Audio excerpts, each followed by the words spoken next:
Hello दोस्तों, आप सभी का स्वागत है हमारे YouTube channel NHV competition classes में।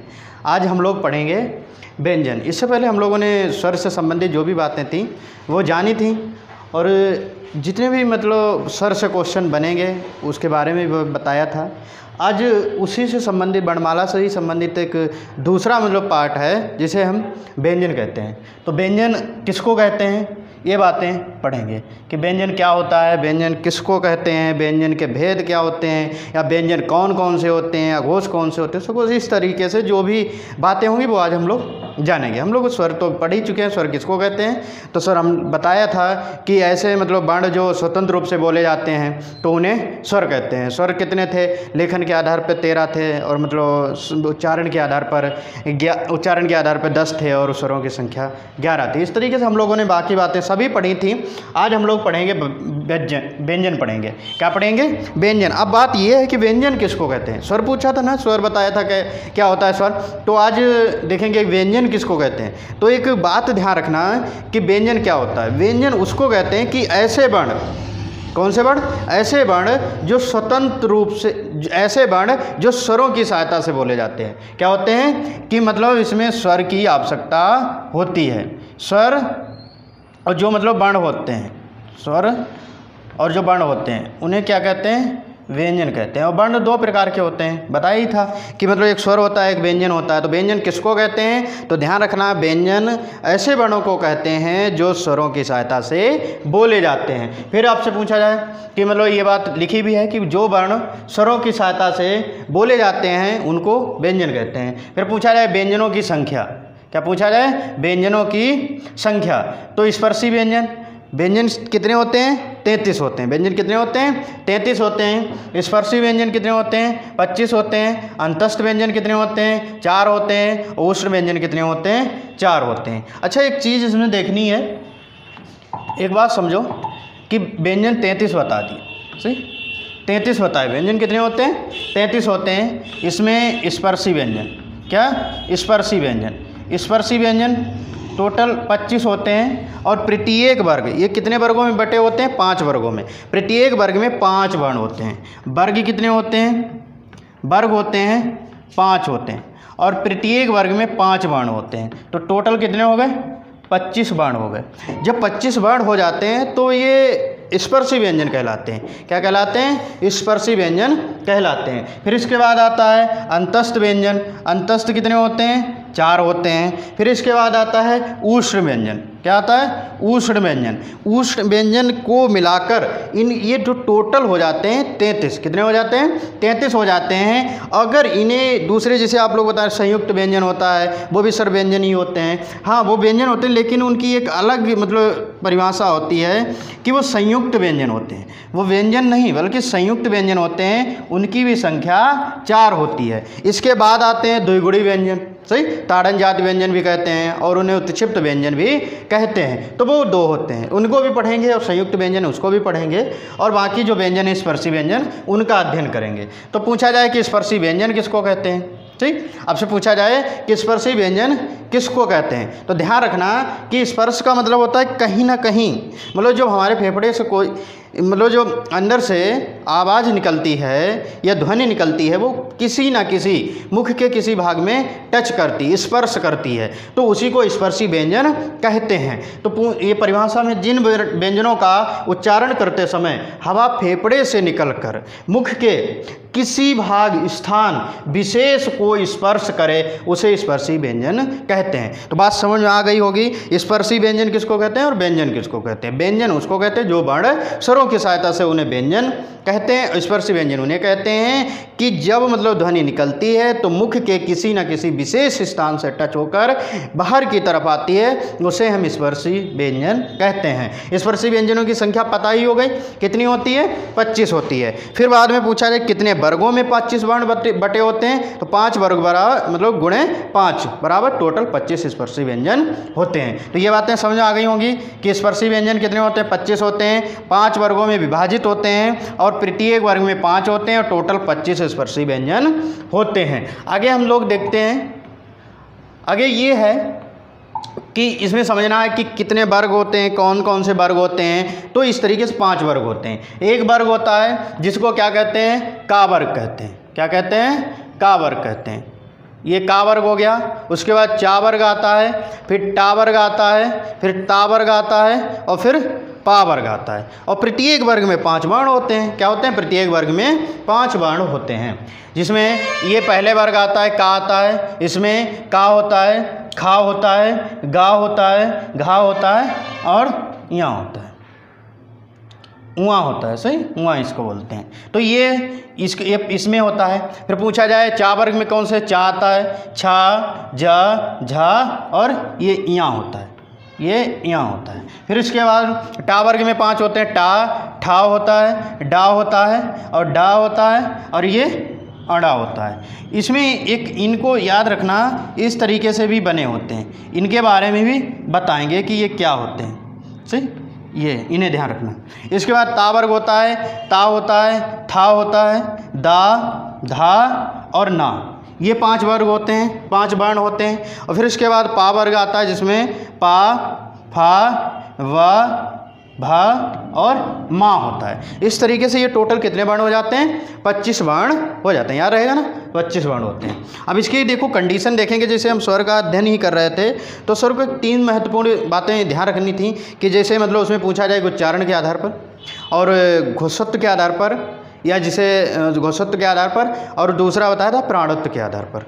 तो इनको भी ध्यान रखना कि प्राणत्व के आधार पर, घोषत्व के आधार पर कैसे कौन से होते हैं। तो सबसे पहले हम लोग उच्चारण के आधार पर पढ़ लेंगे। उच्चारण के आधार पर कौन से होते हैं। तो जो का वर्ग आता है, कौन सा का वर्ग आता है, वो कंठ से बोला जाता है। कहाँ से बोला जाता है, कंठ से। फिर इसके बाद जो चा वर्ग आता है, इसमें लिख लेना है। सही, ये वाला जो होता है चा वर्ग होता है, ये तालु से बोला जाता है। कहाँ से बोला जाता है, तालु से बोला जाता है। फिर बाद में टा वर्ग आता है। जो टा वर्ग होता है, सही याद रखना कि टा वर्ग कहाँ से आता है। तो टा वर्ग जो होगा वो मूर्धा से बोला जाता है। कहाँ से, मूर्धा से। इसके बाद आता है ता वर्ग। ता वर्ग बोला जाता है दांत से, इसे दंत भी कह सकते हैं। फिर इसके बाद आता है पा वर्ग, जिसको ऊंट से, जिसका उच्चारण होता है। तो याद रहेगा कितने वर्ग, का वर्ग होता है, चा वर्ग होता है, टा वर्ग होता है, ता वर्ग होता है, पा वर्ग होता है। टोटल 25 वर्ण होते हैं। सही, प्रत्येक वर्ग में 5 वर्ण होते हैं। तो ये बात समझ आ गई कि पहला का वर्ग कंठ से, ता वर्ग मतलब तालु से, और टा वर्ग मतलब ये जो मतलब टा वर्ग होता है मूर्धा से, ता वर्ग दंत से और पा वर्ग ओष्ठ से। बातें समझ में आई। अब हम लोग देखेंगे कि घोषत्व के आधार पर, मतलब घोषत्व के आधार पर सघोष और अघोष होते हैं। घोषत्व के आधार पर 2 भेद होते हैं। घोषत्व के आधार पर 2 भेद होते हैं। किसके आधार पर, घोषत्व। तो घोषत्व के आधार पर 2 भेद होते हैं। कौन कौन से, एक सघोष होता है, क्या, एक सघोष होता है, दूसरा अघोष होता है। तो पूछा जाए कौन कौन से वर्ण सघोष होते हैं, कौन से अघोष होते हैं। तो देखो ये देखना है कि जो का होता है, का और खा, ये दोनों अघोष होते हैं। कैसे होते हैं, अघोष होते हैं। का और खा कैसे होते हैं, अघोष होते हैं। गा, घा और उआ, ये कैसे होते हैं, ये तीनों बोले जाते हैं सघोष। ध्यान रखना कि पहला दूसरा अघोष, बाकी जो तीसरा चौथा और पांचवा कैसा होता है, सघोष होता है। ये इसी तरीके से ये भी रहेंगे। ये लिखा भी है कि पहला और दूसरा अघोष होते हैं, बाकी तीनों सघोष होते हैं। ये बात समझ आ गई। इसी तरीके से 5 वर्गों में मतलब देखेंगे। अब अगला पढ़ना है कि अल्पप्राण और महाप्राण। अल्पप्राण और महाप्राण इन्हें प्राणत्व के आधार पर कहते हैं। प्राणत्व के आधार पर तो महाप्राण होता है, एक अल्प प्राण होता है। तो अल्प प्राण में क्या होता है, जैसे अल्प से शुरुआत होती है, अल्प पर ही समापन होता है। तो अगर पूछा जाए कि मतलब का वर्ग के कौन कौन से वर्ण अल्प प्राण होते हैं, का वर्ग के कौन कौन से अल्प प्राण होते हैं, तो पहला, फिर बाद में तीसरा और पांचवा, ये अल्प प्राण होते हैं। ये देखो अल्प प्राण कौन कौन से होते हैं। अल्प प्राण में कौन सा होता है, पहला अल्प प्राण होता है, फिर तीसरा अल्प प्राण होता है, फिर पांचवा अल्प प्राण होता है। इसी तरीके से इनमें भी देखना है, पहला, तीसरा और पांचवा, और इसमें देखना है पहला, तीसरा और पाँचवा, इसमें पहला, तीसरा और पाँचवा, इसमें भी पहला, तीसरा और पाँचवा। ये कैसे होते हैं? अल्पप्राण होते हैं। अब महाप्राण देखें तो महाप्राण में कौन कौन से आते हैं? दूसरा आता है और दूसरा और चौथा आता है, दूसरा और चौथा आता है। इन्हें क्या कहते हैं? महाप्राण कहते हैं। क्या कहते हैं? महाप्राण कहते हैं। तो बात समझ आई कि उच्चारण के आधार पर, फिर बाद में गोसत्व के आधार पर और प्राणत्व के आधार पर। तो सभी बातें जान चुके हैं कि प्राणत्व के आधार पर कौन कौन से होते हैं, और इस तरीके से मतलब 2500 स्पर्शी व्यंजन पढ़ लिए हैं। अगली बात ये समझना है कि अंतस्थ व्यंजन होते हैं। सही, क्या होते हैं? अंतस्थ व्यंजन। अंतस्थ व्यंजन कितने होते हैं? अब से पूछा जाए अंतस्थ व्यंजन कितने होते हैं? 4 होते हैं। अंतस्थ व्यंजन कितने?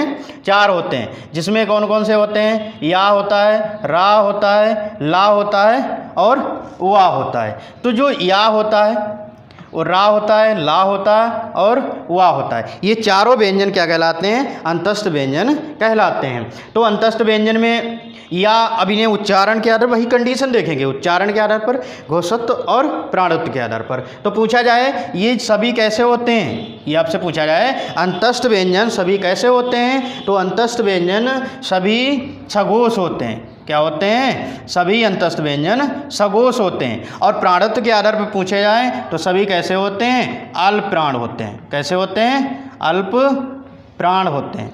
ये अल्प प्राण होते हैं।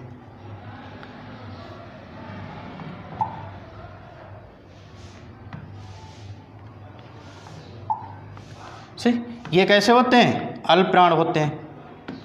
अब इसमें देखा जाए कि मतलब कुछ बातें और भी जाननी है कि मतलब उच्चारण के आधार पर। तो जो उच्चारण के आधार पर होता है इसको क्या कहते हैं? तालु। इसका उच्चारण क्या होता है? तालु होता है। और इन दोनों का क्या होता है? वत्सर्य होता है। क्या होता है? वत्सर्य। मतलब वत्सर्य का मतलब होता है दंत और मसूड़ा दोनों से। फिर बाद में बात आती है वा का उच्चारण स्थान क्या होता है? तो इसे दंतोष्ठ कहते हैं। दंतोष्ठ है मतलब दंत प्लस ओष्ठ, दंतोष्ठ कहते हैं। अब ये समझने की अर्ध स्वर कौन से होते हैं? अर्ध स्वर।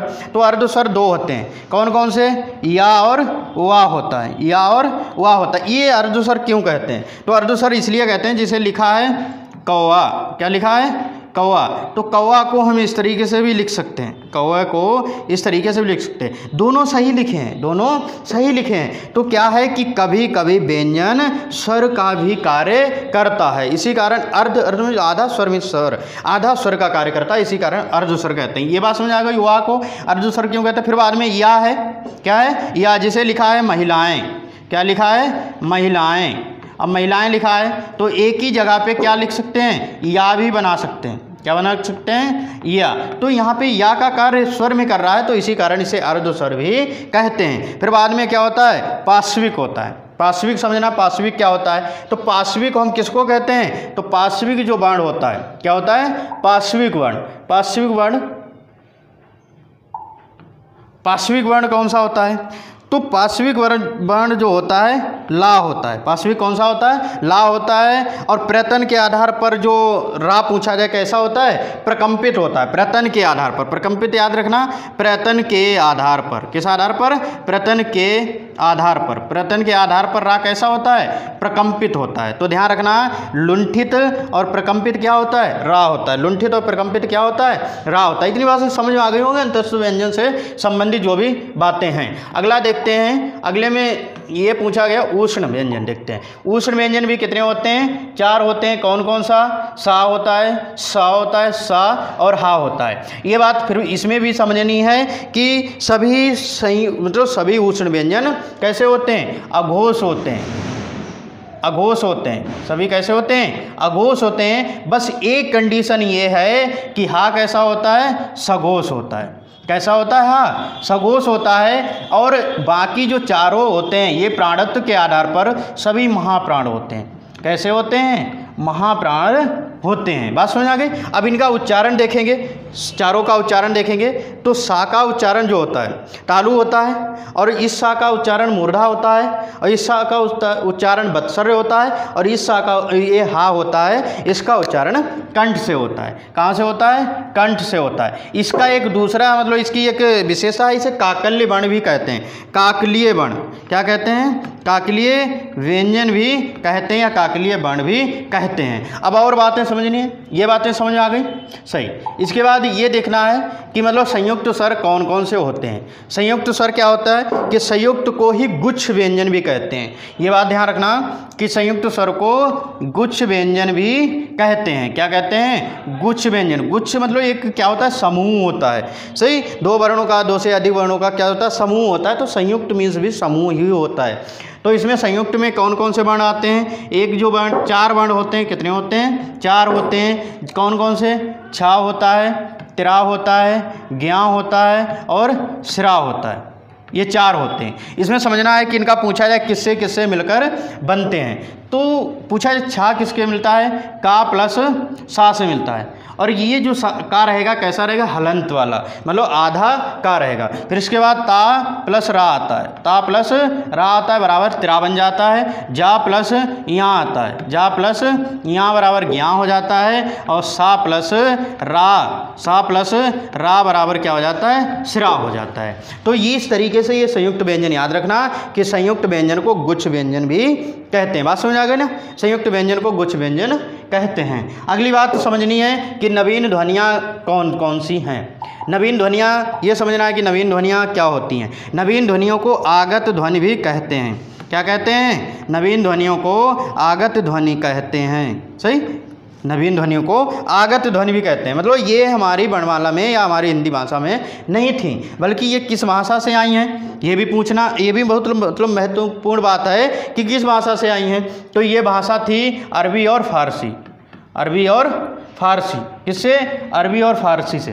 पूछा जाए अरबी और फारसी, पूछा जाए नवीन ध्वनियाँ किस भाषा से हैं? अरबी और फारसी से हैं। पूछा जाए ये कौन कौन सी हैं, इनकी संख्या कितनी है? तो इनकी संख्या 5 है। कितनी संख्या है? 5 है। कौन कौन सी? एक आता है का, फिर आता, यहाँ पे देखते हैं, ये समझो कि ये कौन कौन से होते हैं। तो इसमें का आता है, सही। इसके बाद खा आता है, गा आता है, जा आता है और फा। इस तरीके से ये टोटल कितनी हो जाती हैं? 5 होती हैं। और इनके आगे क्या लगी होगी? ये इस तरीके से बिंदी लगी होती है। क्या लगी होती है? बिंदी लगी होती है। इस बिंदी का नाम, इसकी बिंदी का नाम अगर पता हो, देखो इस बिंदी का नाम क्या आता है, इस बिंदी को क्या कहते हैं। तो इस तरीके से जो बिंदी लगी है, मतलब जो 5 वर्ण हैं उनमें पाँचों में ये बिंदी लगी हुई है। और अरबी फारसी के जितने भी वर्ण होंगे सब में बिंदी लगी मिलेगी। तो ये जो 5 वर्ण हैं, जैसे का है और का के आगे जो बिंदी लगी है, इस बिंदी को क्या कहते हैं? तो इस बिंदी का नाम नुक्ता होता है। क्या कहते हैं इसको? नुक्ता कहते हैं। सही। अगर नुक्ता ना समझ में आए तो एक दूसरा नाम इसका है तल बिंदु। क्या कहते हैं इसको? तल बिंदु भी कहते हैं। क्या कहते हैं? तल बिंदु कहते हैं। नुक्ता और तल बिंदु बात एक ही है। अच्छा, इसका पूछा जाए कि इसको नुक्ता किसने कहा था? इसको नुक्ता किसने कहा था? सही। तो देखो किसने कहा था इसको नुक्ता? तो डॉक्टर शिव प्रसाद थे। डॉक्टर शिव प्रसाद।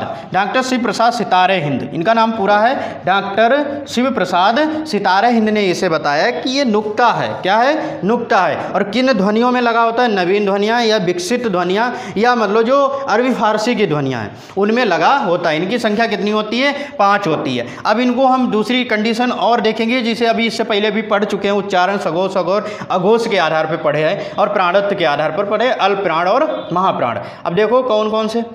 ये का है, खा, गा, जा और फा, सब में बिंदी लगेगी। देखो ये पूछे जाए ये कौन, ये जिसे पढ़ रहे थे अल्पप्राण और महाप्राण में, तो ये का कैसा होता है? अल्पप्राण होता है। और खा महाप्राण, गा होता है अल्पप्राण और जा होता है अल्पप्राण और ये फा होता है महाप्राण। इस तरीके से 5 नवीन ध्वनियाँ होती हैं और इनके बता ही चुके हैं कि ये बिंदी जो लगी होती है इसे नुक्ता कहते हैं। और नुक्ता किसके प्रसाद, मतलब स्वामी, मतलब शिव प्रसाद के द्वारा बताया गया कि मतलब ये नुक्ता होता है। इसको तल बिंदु भी कहते हैं और इनकी संख्या 5 होती है। क्या होती है? नवीन ध्वनियाँ भी 5 होती हैं। तो बाकी ये कंठ से बोला, ये मतलब कंठ से बोला जाता है, ये कंठ से, ये कंठ से, ये बत्सरे बोला जाता है, ये दंतोष्ठ बोला जाता है। इसके बाद हम लोग देखेंगे, अब ये देखना है कि मतलब इसमें कि मतलब रा के रूप पढ़ लेते हैं थोड़े, कि रा के रूप कौन कौन से होते हैं। सही, रा के रूप, रा के रूप पूछ लिया है, कितने रूप होते हैं? 3 रूप होते हैं। फिर रा के रूप पूछे जाए, 3 रूप होते हैं। कौन कौन से होते हैं? एक सामान्य रूप होता है। क्या होता है? एक सामान्य रूप, इसे सामान्य रूपम भी कहते हैं, रूप। और दूसरा जो होता है उसे पदेन रूप कहते हैं, पदेन रूप कहते हैं। तीसरा होता है उसे रेफ रूप कहते हैं, रेफ रूप कहते हैं। देखो रेफ रूप, सामान्य रूप में जिसे लिखा जाए रीता से या रमेश, इसमें जो रा का प्रयोग किया गया है ये सामान्य रूप होता है। सही। इसके बाद पदेन रूप वो होता है जिसमें क्या होता है, रा का प्रयोग मतलब इस तरीके से होता है, क्रम लिखा है जी या प्रकार लिखा है, तो यहाँ पे जो रा का प्रयोग हुआ है इसे हम कहते हैं पदेन रूप। और रेफ रूप मीन्स, रेफ मीन्स, रूफ मीन्स छत होती है, रूफ मीन्स क्या होती है? छत होती है। और छत कहाँ होती है? ऊपर होती है। तो इसमें कैसे लिखा जाएगा? जैसे कर्म लिखा, क्या लिखा? कर्म, कर्म लिखा है, तो जो कर्म में रा लगा है ऊपर, तो उसे हम क्या कहते हैं? कर्म कहते हैं। और ये क्या होता है? रेफ रूप होता है। तो ये इस वाले रा को रेफ रूप कहते हैं, और इस तरीके वाले रा को पदेन रूप कहते हैं, और इस तरीके वाले को क्या कहते हैं? मतलब सामान्य रूप कहते हैं। अब थोड़ी देखते हैं ये बिंदियाँ, बिंदियाँ कितने प्रकार की होती हैं। बिंदियाँ के लिए इस चीज़ को समझना है, एक बिंदी यहाँ पे लगी होती है, एक बिंदी यहाँ पे लगी होती है, एक बिंदी यहाँ पे होती है, और एक बिंदी यहाँ पे होती है। तो बिंदियाँ आपसे पूछे जाए बिंदियाँ कितने प्रकार की होती हैं, तो बिंदियाँ 4 प्रकार की होती हैं। सही। तो बिंदियाँ कितने प्रकार की होती हैं? 4 प्रकार की बिंदियाँ होती हैं। कौन कौन सी? एक जो बिंदी होती है, इस बिंदी का नाम होता है अनुस्वर। क्या होता है? अनुस्वर कहते हैं इसको। ये अनुस्वर बिंदी होती है। ये जो दूसरी बिंदी ये दिख रही है, इसको क्या कहते हैं? पंचमा अक्षर। क्या कहते हैं? पंचमा अक्षर कहते हैं। किसी वर्ग मतलब का वर्ग का जो पंचमा अक्षर होता है उसका ये होता है। फिर पूछा जाए इसको क्या कहते हैं, तो इसको द्विगुड़ी कहते हैं। सही, द्विगुड़ी कहते हैं, या इसी को उत्क्षिप्त बिंदी भी कहते हैं। क्या कहते हैं? उत्क्षिप्त बिंदी भी कहते हैं। इसी को ताड़न जात बिंदी भी कहते हैं। क्या कहते हैं? ताड़न जात बिंदी कहते हैं, ताड़न जात।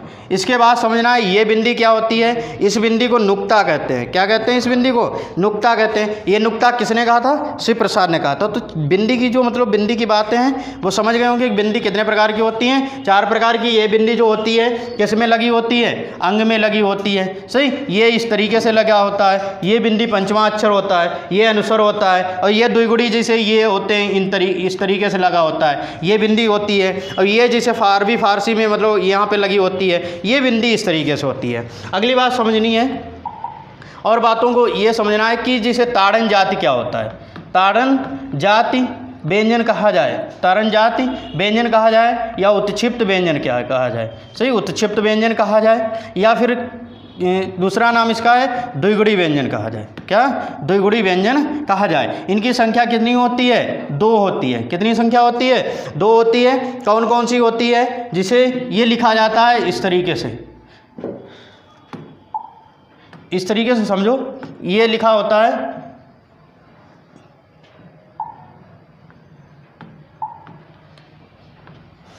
इस तरीके से, ये लिखा है और ये लिखा है।